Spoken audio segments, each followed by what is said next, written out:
Welcome, students, to this lecture on traditional Dena'ina technology, housing, clothing, and other manufacturers. I'm Alan Boris, and I'm speaking to you from my office here at Kenai Peninsula College.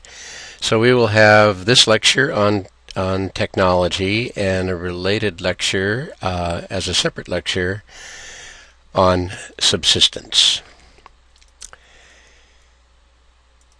Technology, of course, is one way that humans adapt, and we gain great insight in understanding technology in the adaptation process. So we'll talk first about housing. We've covered this before, so when we talked about Dena'ina prehistory and Dena'ina archaeology, we talked about sedentary villages, the avunculocal villages, and we talked about that when we talked about social structure. So this is sort of a review. The Dena'ina villages would be 4 to 15, not exactly, but approximately 4 to 15 houses. They tend to be located on higher ground, above a river or a lake, and they're not in close little compounds. They tend to be separated by 50 to 200 meters apart. Now this varies. This is typical of the Kenai Peninsula. At a place like Kejik, for example, they are a little more closely separated, although it's not entirely clear that all of those houses were occupied at the same time. So there certainly were multiple villages. Same with the upper inlet, but that tends to be the pattern.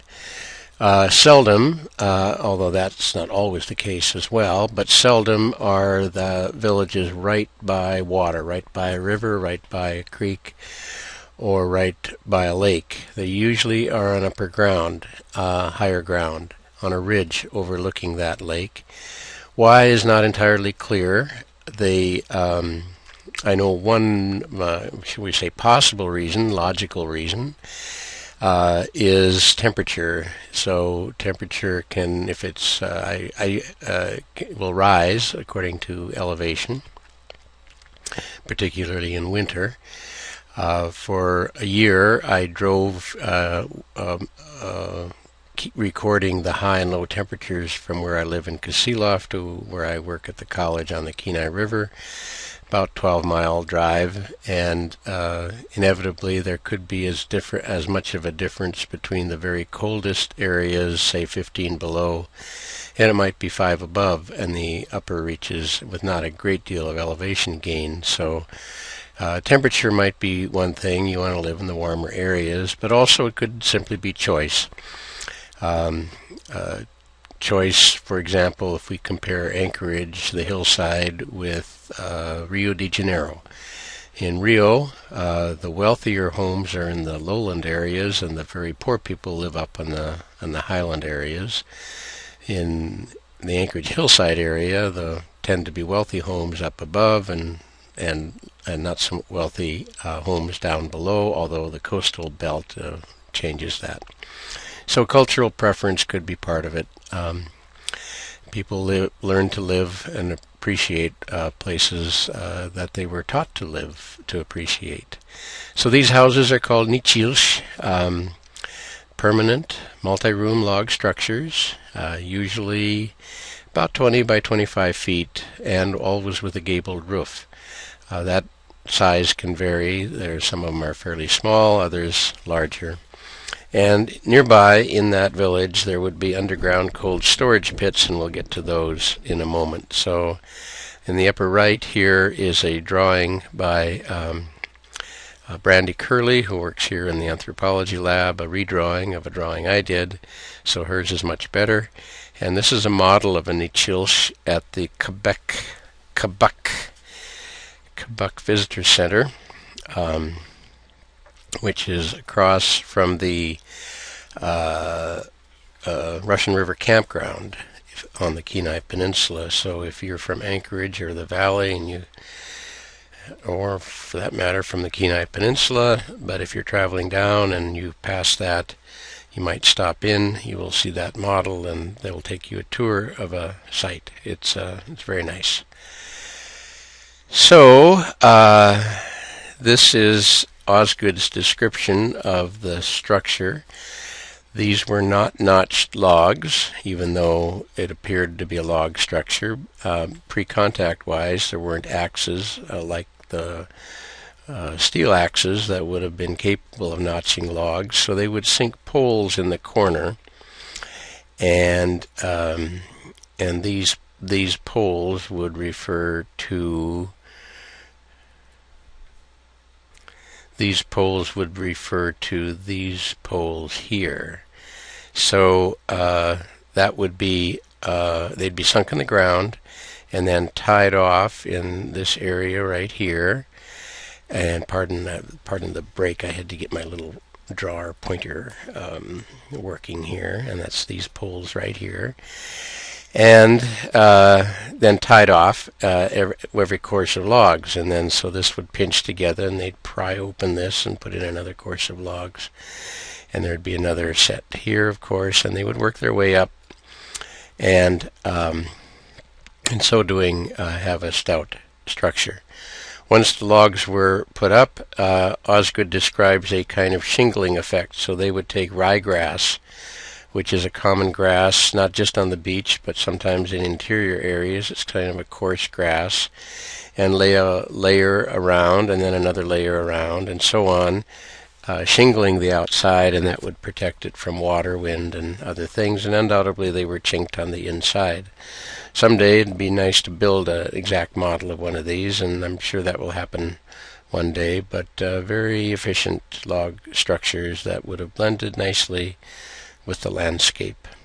Here is a drawing of one, a pen and ink version of one, by a man named Elliott, who was here in the late 1800s, and his publication came out in 1906, and he sort of calls this the bedroom annex of a Kenichi rancherie.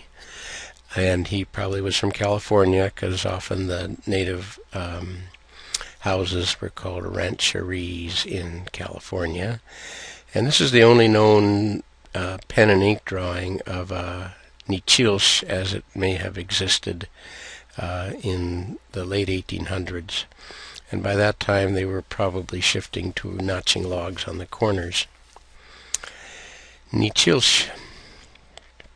There also were temporary fish camps, built similarly at the mouth of a salmon stream if the village itself wasn't on a salmon stream, and these would be occupied by that same avunculocal group, and people would sleep inside, where they also smoked the fish, cold smoking fish, and that was said to keep the mosquitoes at bay, the smoke, and these were temporary, or at least used only in the summer, and these are temporary fish camps. Around the village, or near the village, would be Esnen To. These are the underground cold storage pits, and we talked about the significance of those when we talked about the appearance of the sedentary Dena'ina at 1000 AD. So again, it was a pit in the ground lined with birch bark and moss and birch bark, and then a layer of fish, a layer of grass, a layer of fish, a layer of grass, all the time letting it freeze each night. And that became then covered with more moss and birch bark, creating this thermal unit. And this was key to Dena'ina adaptation to the Cook Inlet and the Mulchatna and the Quejic drainages. Another structure would be a temporary brush camp. These would be short-term shelters, sort of a pole and branch lean-to type thing. As far as I know, built by all peoples in the wooded north, your standard lean-to. It'd be typically to be occupied by a single man or maybe partners, seldom partners, out trapping in the winter. Or small hunting parties, or whole villages. They would each build their own, each family or each couple of people would build their own, and while they were traveling. So it was quick and easy. Later we'll talk about sheepskin sleeping bags, which you would travel with, but you wouldn't bring a tent. you would build one of these, and then you'd move on and just sort of let it go.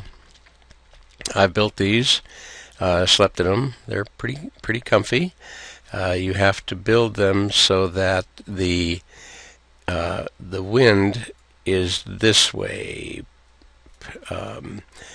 parallel to the opening. If you build it so the wind comes this way, of course the smoke comes in on you, and if you build it where with your back to the wind, then the draft will take the smoke into you. So if you want to try one of these, build it in such a way that your opening is parallel to the prevailing wind, if you can tell what it is. Your standard Boy Scout lean-to and brush camp, referred to as a brush camp. Another was a temporary beaver house, and I don't have any illustrations of that. This would be typically built by a group of men hunting in the fall up in the mountains. So it would occur where you'd have an alder patch. So here I'm going to try to draw an alder patch. These are alders. We've got a lot of alders here. These are all, those thick, dense alder patches. If you've climbed in the mountains, you know how much you want to avoid those because they're wicked hard to get through. So let's see if I can. So there's your alder patch. I have to go to my pen here and get my eraser, and what they would do is clear out in the center, maybe a 10 by 10 area. They'd clear out the alders. Okay, not too bad, Alan. And then what they would do is, so I'm going to go down, this is from the top down here, and from a cross section, if this is the ground, they would, and this is the cleared part right here, they would bend outside trees over, like so, like so. See if I can fill this in here. This is looking from a hat. Oop, I didn't do that one very well. We'll go back to the eraser here.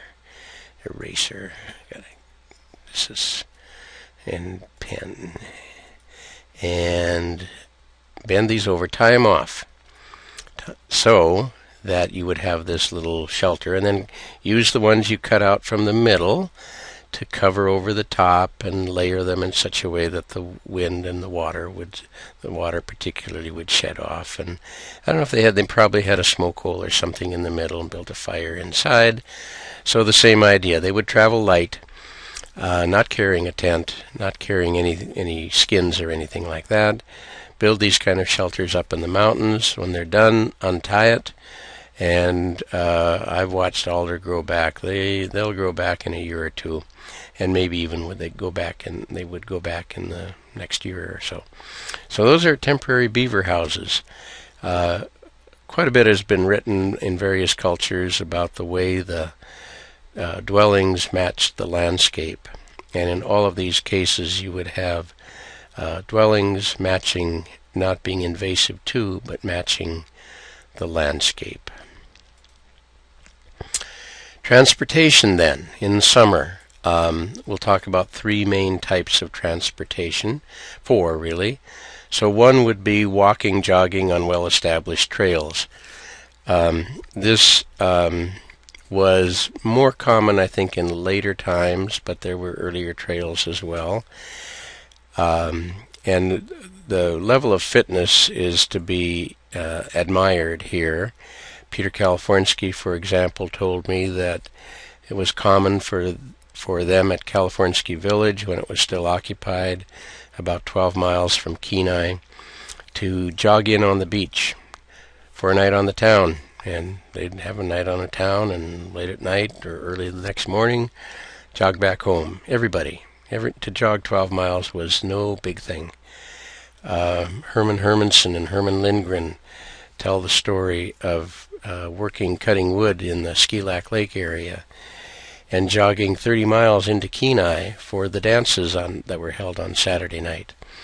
They'd jog in on snowshoes, after working all day, take a sweat bath, and put on their good clothes and dance probably all night.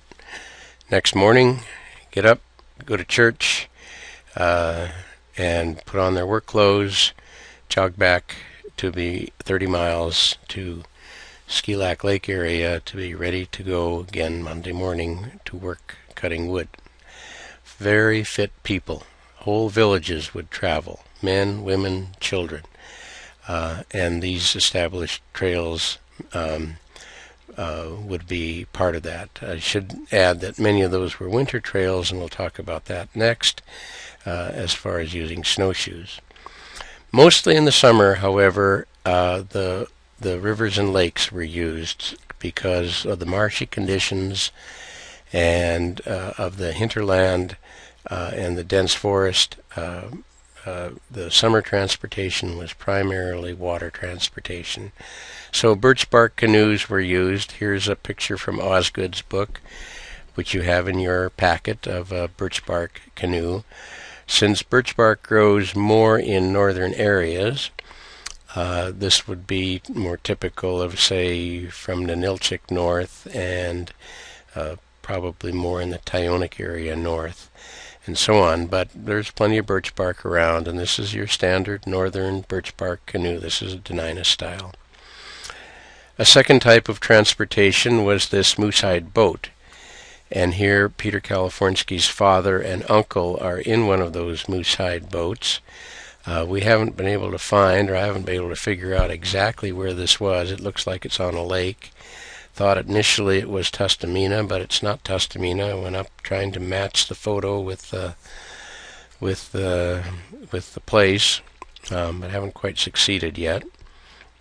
So the moosehide boat was a fall temporary boat. It wasn't meant to be the permanent boat that the canoe was, or the bikudini, the kayak, was down here. It was a temporary boat. You'd go up, you'd hunt moose, probably caribou at one time, and the hide of the killed moose became the skin of the boat.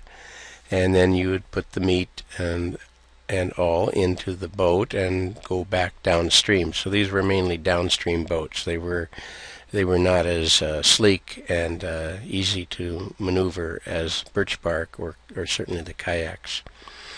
And so this is a picture from Peter Kalifornsky's book, which you also have in your packet. And the third type of watercraft was a kayak, also called a badarka. The Dena'ina term was bikudini, and this was used mainly in salt water, almost certainly borrowed from Alutiiq peoples, typical saltwater type of craft. The Dena'ina didn't use a double-bladed kayak. They used a single-bladed kayak, and here you see this photograph from the Gompertz collection. Kate Gompertz was the wife of a cannery manager in Kenai in the late 1800s, early 1900s, and this photo is almost certainly taken right off the beach in Kenai.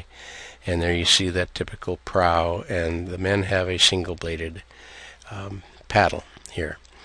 Three types of transportation in the summer, and four if you count traveling on trails. Winter travel changed the picture. Now the swamps are covered, frozen, the rivers are frozen, and the main winter transportation were snowshoes. Several styles: a wet snow snowshoe with a more open weave, a dry snow snowshoe with a closed weave. This is a dry weave here. And so you would have different types of snowshoes according to different snow conditions. The idea, of course, is that the snow drops through the weave, and if it's wet snow, it clumps up, and you want a more open weave. And if it's dry, you want a more closed weave to give yourself flotation. They also used bear claws as foot fangs. Some of you maybe have modern snowshoes with that little claw-like thing under the foot. Very handy. And the Dena'ina had a way of concocting something like that out of bear claws, because icy conditions, very difficult to snowshoe. This snowshoe, modeled by Trish, was made by Patrick Monroney for a class, the same class. It was his project. He researched the design in Osgood's book and others, and he got the birch. He bent the birch slowly and cross pieces. And the web was actual sinew that he got from roadkill moose, the backstrap of the moose. And he made this snowshoe as a model. And I've shown it to a number of Dena'ina, including Andrew Baluta, a Dena'ina elder, and he looked at it and sort of said, pretty good, pretty good. He did note one place here, I don't remember where it is, where he said, oh, he made a mistake here, but that's okay. That's, that's really good. Patrick was a pretty big guy. He went over 200 pounds, I'd say, and he said, "I'll show you how strong this is." So he put it between two chairs, and so that one chair would be up here and one chair down here, and he stood on it. And I know, no, don't stand on it, but it held him. And the reason is, the web it takes the weight. It's not the wood that takes the weight, it's the webbing that holds the weight. And so it was a great job.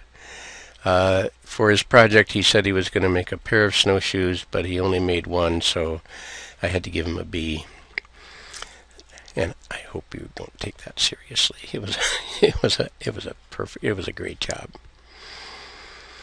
So winter travel then, small dog teams were commonly used, particularly by people out trapping. 3-4 dogs, small teams, not large teams. There's a kind of economy of scale. The more dogs you have, the more food.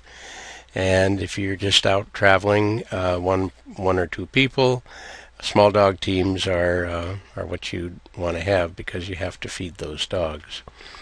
And in earlier times, that is before European contact, without axes and saws, it was harder to make trails.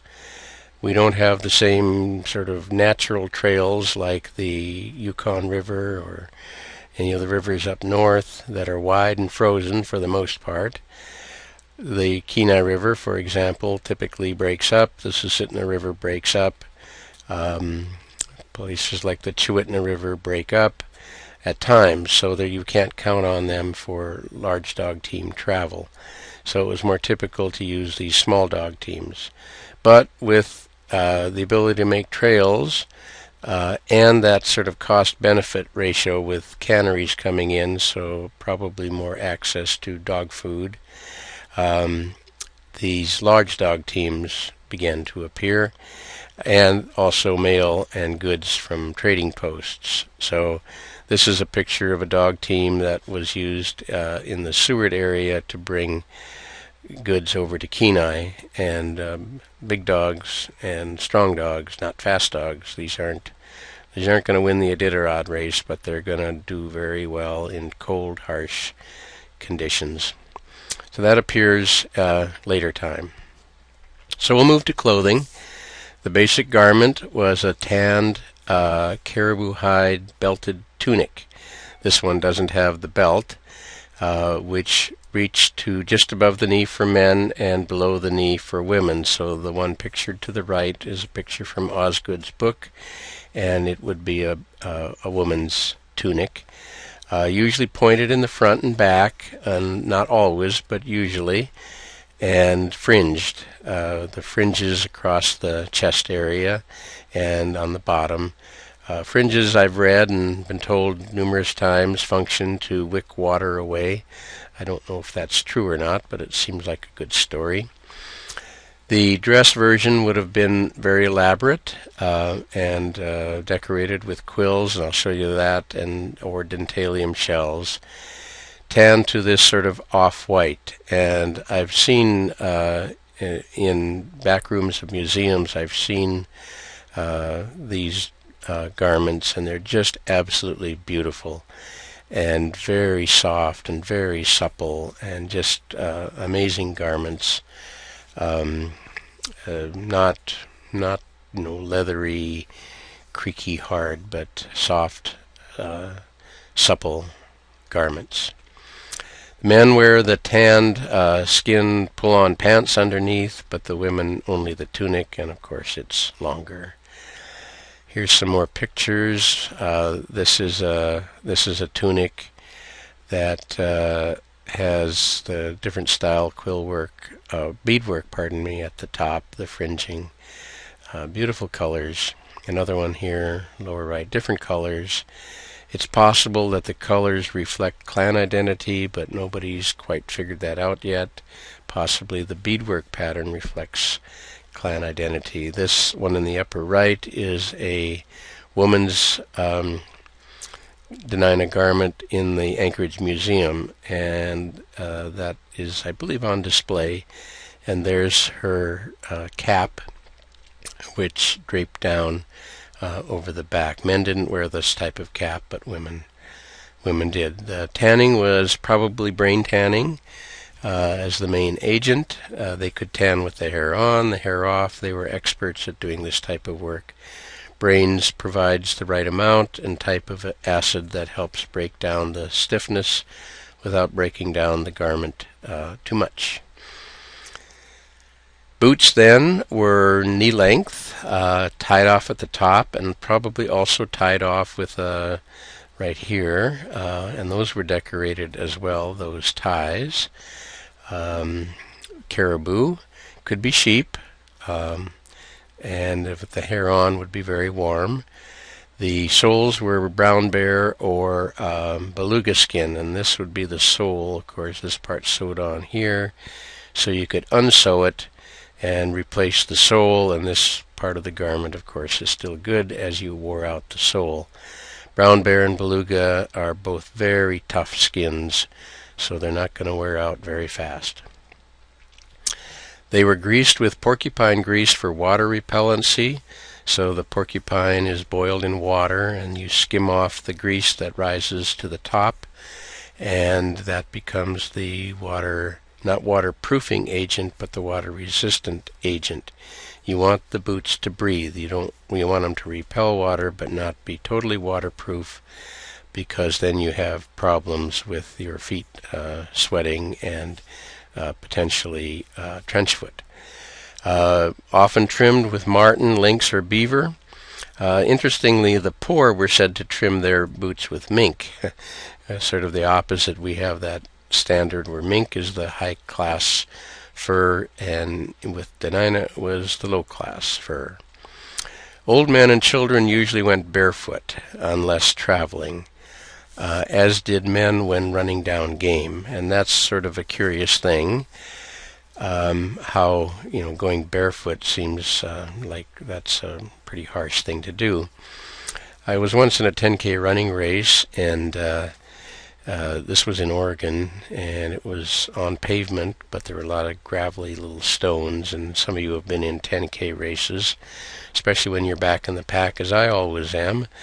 And, you're kind of running along, and it settles down after a few kilometers, whop, whop, whop, whop, whop, whop, and everybody around you is doing the same whop, whop, whop at the same pace. And here, 3-4 kilometers in, and the guy comes by, whap, whap, whap, whap, and look down, he's barefoot.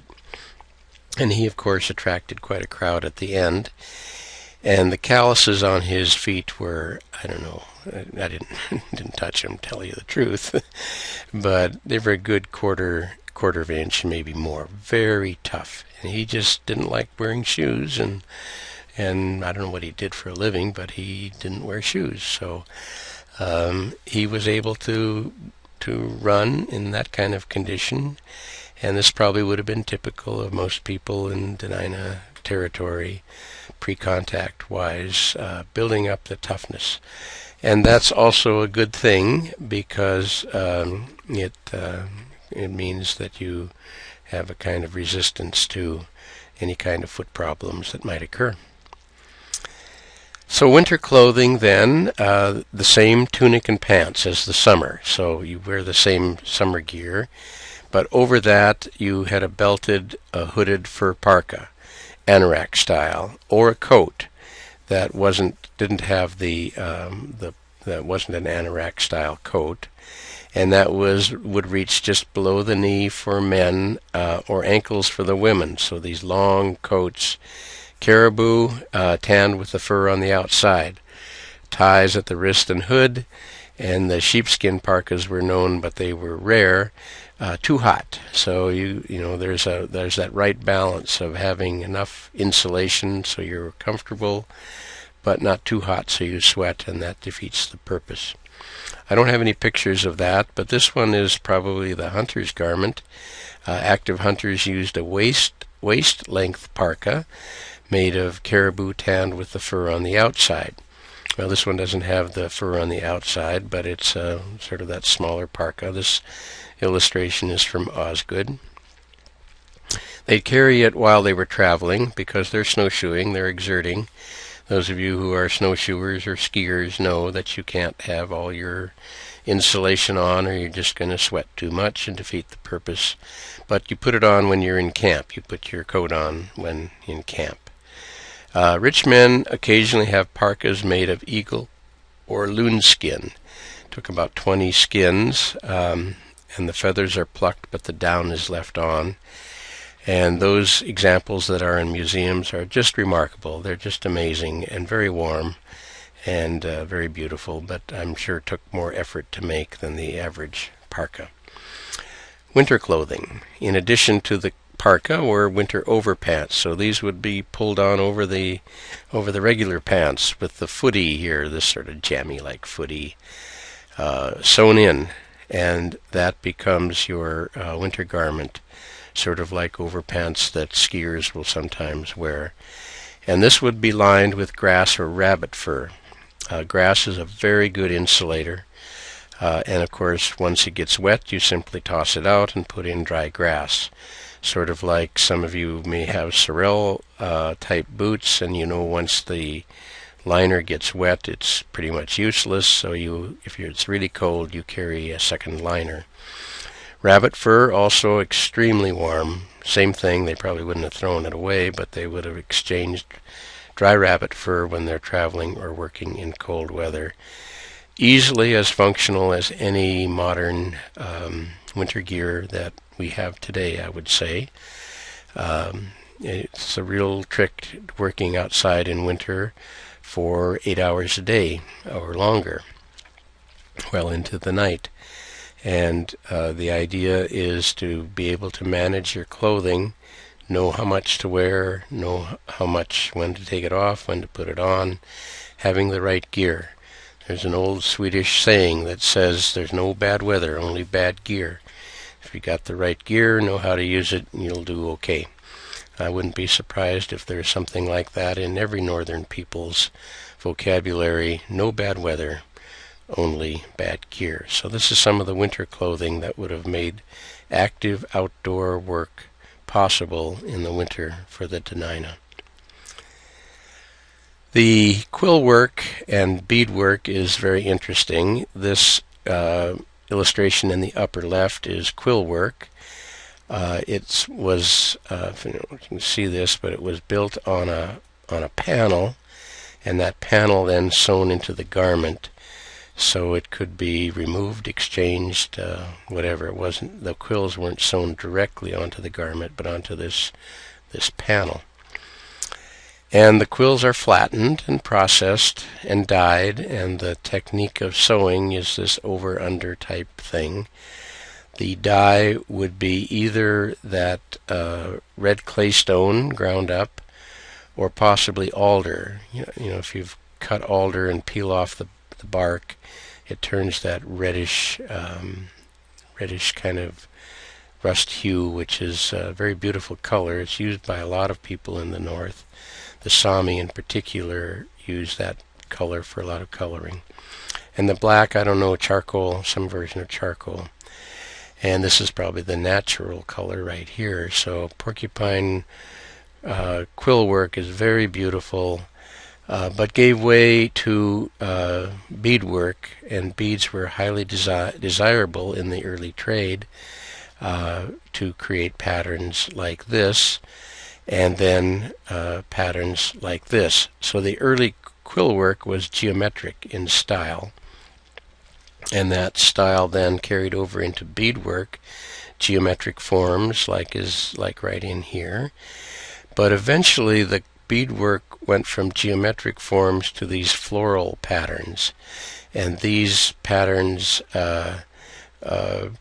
supplanted or the geometric designs, replaced, that's the word I'm looking for, replaced the geometric designs. And so we have a sequence here. I'm sure someone who knows beadwork well could just look at the garment, look at the idea, and tell what period it comes from. It also represents something of an ideological shift from accommodating or dealing with, let's say, trade, and how the technology then responds to different ideas of what patterns to use. Quillwork, beadwork. This is a set of images that just illustrate more of the type of garments. This is a quiver with the extensive beadwork, I think in this case, on the quiver. This is a woman's hat. We saw one of those before, decorated with the fringes on it. And here's a set of mittens that appear to have the quill work, that geometric quill work. I don't know. This is from Osgood's book. Harder to make gloves, but gloves were known as well. And here's a foot, boot. Bottom of the boot shows the beadwork design. I'm got to be thinking this is for potlatches and other ceremonies. This is dress-up gear. Doesn't seem to be all that functional for working out in the woods, but I don't know. Here's a pouch that various things would be carried in. And this is a drawing by Elliot again. We encountered him earlier in 1906. Where this Geshka, this caption says a Kenaitze chief, Cook Inlet. So here that pouch is shown, and it's probably something like this. This isn't quite as elaborate as this one, but that's maybe the failure of the artist rather than anything else. So some of the other things you'd see of Dena'ina clothing, men would typically wear this belt as well. This dates from historic times, so this has to do with shot and powder and all of that, but various things would be carried in these things around this belt. And we've encountered this before. This is a woman's drinking tube during menstruation and during the puberty ceremony for the young girls. This was one of the taboos, and so you would see women wearing that around their neck during menses. And another thing you would see in the community, okay, I gotta pause this and answer the phone, I'm sorry. Okay, the phone rang and now I forgot where I was, but so here's something you would see worn around Dena'ina villages in pre-contact times. So this is a dentalium necklace that the Geshka would have worn. So this isn't something everybody would wear. This is for the Geshka and recognition of his or her status. So the white beads here are dentalium shell, and the others I think are just regular trade beads. This hangs in the visitor center in Kenai. I believe the Alaska Native Heritage Center has one as well. I think there's one in Homer. And there's, I don't know, maybe 6 or 7 that are known, but they're very, very indicative of very high status. Children or infants, I don't have any pictures, but there are some of these are in the Dena'ina or the Arctic Studies display at the museum in Anchorage. So infants were carried in moss-lined or bags of seal or caribou skin, and sort of worn like a backpack by the mother. There also was a frame backpack that infants would be put into. Diapers were moss, so that sphagnum moss that you've seen in the woods perhaps. That's the Pampers of the time, and of course you just threw it out, and put in new moss when you needed it. Children were dressed just generally like the women, but often went shoeless in the summer, toughened up their feet. I know my kids always seemed to go shoeless in the summer. I don't know how they did it, but I probably did too.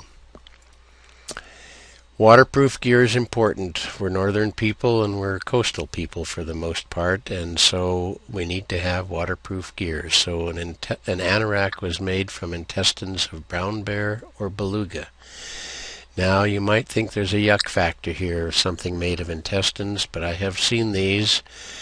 Very pliable, very beautifully made, no smell, no nothing, just and highly waterproof, lighter than your Gore-Tex garment, lighter than your Helly Hansen, and just as waterproof. A spray skirt was made for the Bikudini. We saw a picture of that earlier, and that idea was, of course, borrowed from the Alutiiq. Water-resistant wading boots were made of bear skin, tanned without the hair, and greased from the top of a pot of boiling porcupine. So the porcupine grease would be the waterproofing or water-resistant agent.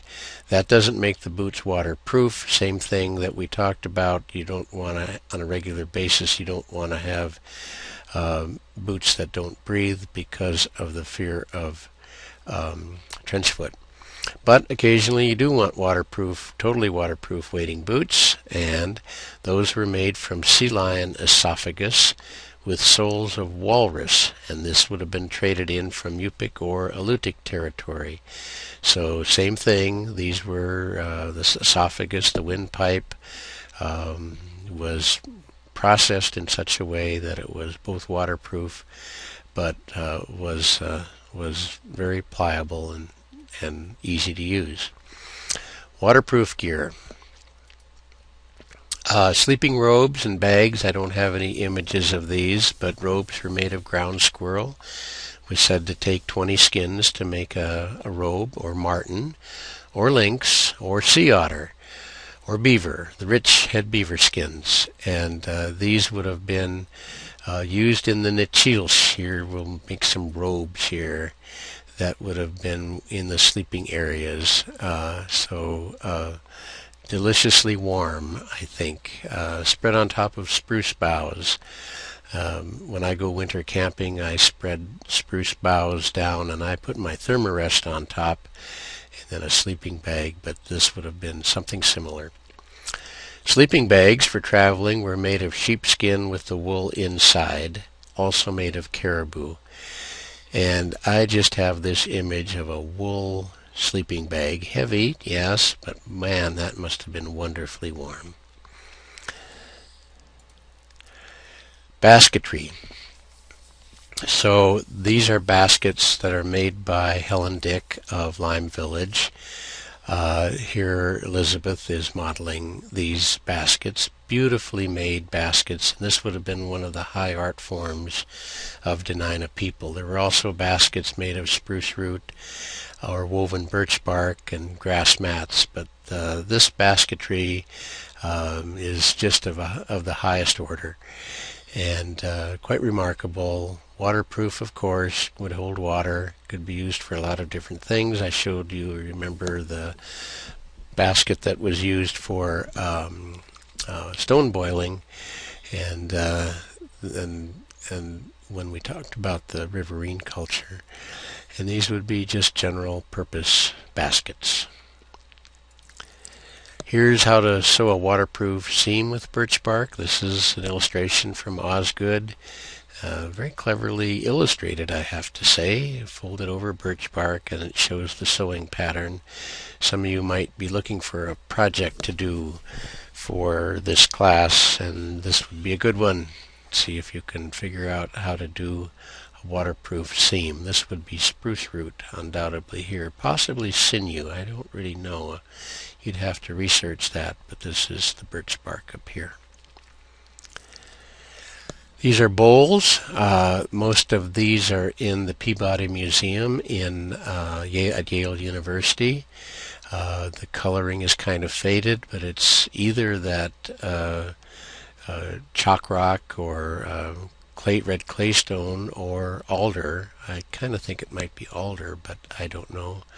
Bentwood bowls, beautifully done.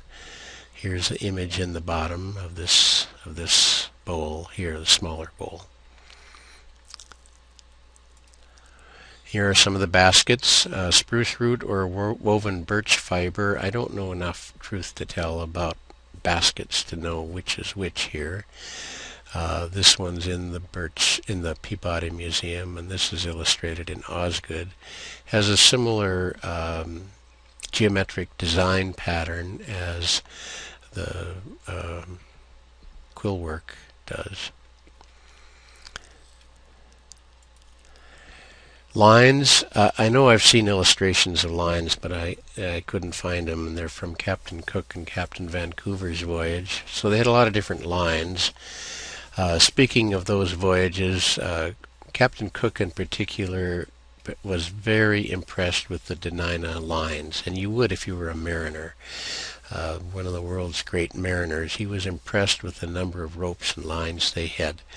So one was spruce root, single strand or twined, peeled, long, thin, would have been similar to a tough cord that we would use today. Sinew was used, the backstrap of or caribou leg or a beluga tail ligament, and that sinew is fine and parted. It can be also twined, apparently. You could make long cords, heavy, stout cords out of that. Babiche is a single strip of skin cut from a beluga or a brown bear. So I don't know exactly how thick a beluga skin is, but it's at least a ½ inch thick. And you could cut a single line of a beluga. See if I can, here's a beluga here. So you would start your cut all the way around and get a line that is, I don't know how long it'd be. It seems to me it would be many yards long. And one single cut. Babiche. Rawhide is unprocessed, of course. And they also had kelp lines. Kelp coming primarily from probably Kachemak Bay and other bays, and that made into lines. I wish I could find my illustrations of these, but as I say, Cook was very impressed with them. This knife is obviously historic. It's in the Peabody Museum, and I don't know why I put it in here, other than I just thought it was pretty cool. So this was a early 20th century or maybe late 1800s knife that Denina would have made, adapting steel technology to their system. And I think this is the last slide, how to start fire. So this illustration is in Osgood, and he's got a written demonstration of it. So you have this plank on the bottom and plank on the top, and this twirls here, and your tinder goes down in this area. And typically you'd have two men, one on either side, one pulling this way, the other pulling the other way, spinning this, creating friction, creating heat, and creating smoke. And where there's smoke, there's fire. And I've seen it demonstrated. I've seen it done, and it works. You have to know what you're doing. Another good project for someone if they wanted to figure out how this works. In some cases, it's said that people could twirl this between their hands and spin it hard enough. People who have tried it say it's virtually impossible to do because our hands aren't tough enough to make fire this way. So typically you'd have two people, one to pull on this end, one to pull on this end, spinning that little dowel or dowel-like thing in order to make fire. So that's it. Thank you very much. Thank you. Sorry for the interruptions, but that's technology, and it's just the surface of technology. They need to do. I'll put that on because while I'm jabbering away here, there's much more, but it gives you an idea of the kind of skill and the kind of adaptation and the kind of setting that would have been present mostly in pre-contact times. As trade goods came in, of course, things gradually changed. Knives were certainly treasured. Beads were highly treasured as well. Sometimes cloth, although the last to go was the footgear. The footgear would hung in there till well into the 1900s. And of course some of the others eventually gave way to items of Western technology. But what you saw here for the most part was what you could make from the Cook Inlet, Kvichak drainage environment. So thank you.